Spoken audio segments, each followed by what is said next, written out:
Good afternoon, UCF Knights. I'm Victoria Pasillo, and here's a quick look at what's making headlines on Thursday, April 14th, 2016. The UCF Police Department is extending its Safe Escort Patrol Service, or SEPS. The UCF PD says they doubled ridership in 2015. They are encouraging students to beat those statistics in 2016. Starting April 26, SEPS will extend its service hours from 1 a.m. to 3 a.m. because of finals. If you're studying late in the next 2 weeks, you can call this number for a safe escort. With the ongoing hate crimes in the past year, racism has been a reoccurring topic. Students and Orlando locals were invited to a courageous conversation seminar called Racism in Reality last night. Reporter Edward Locke tells us why the series is important to UCF students. To say that you're standing on your own ground and standing on somebody else's.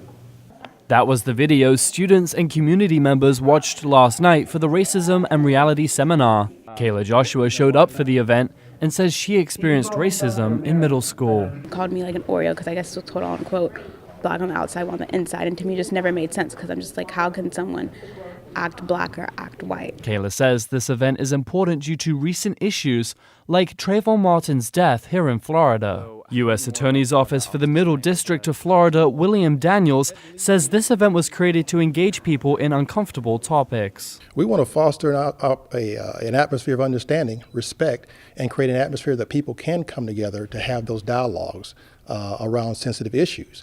Uncomfortable topics that keep happening in today's world.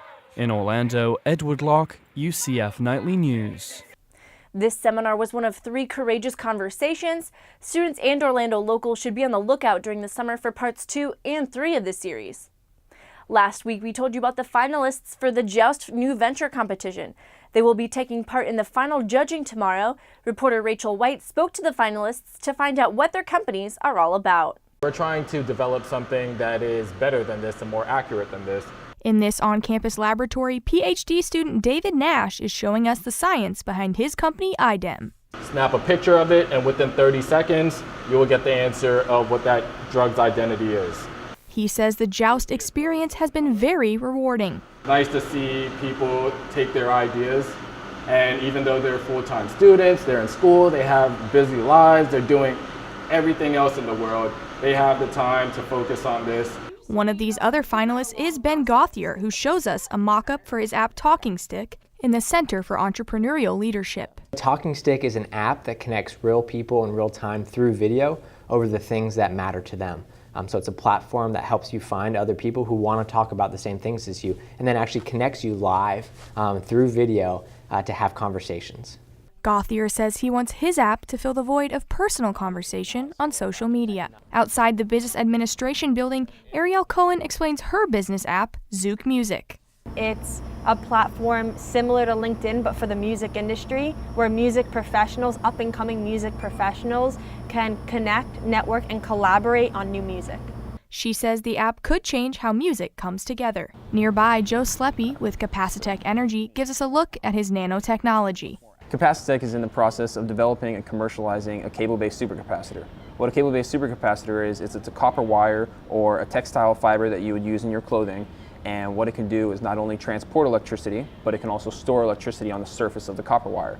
Sleppy says that while the technology is invisible to the naked eye, he hopes we will soon be seeing it used in many ways. These 4 have very different business ideas, but they all say winning the Joust would be an incredible experience. Reporting in Orlando, Rachel White, UCF Nightly News. The judging begins at 1 p.m. tomorrow in the Pegasus Ballroom and is open to the public. We'll let you know the results on Monday's webcast.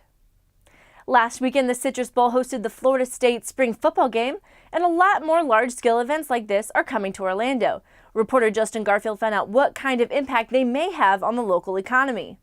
Joel Arancibia is a senior at UCF.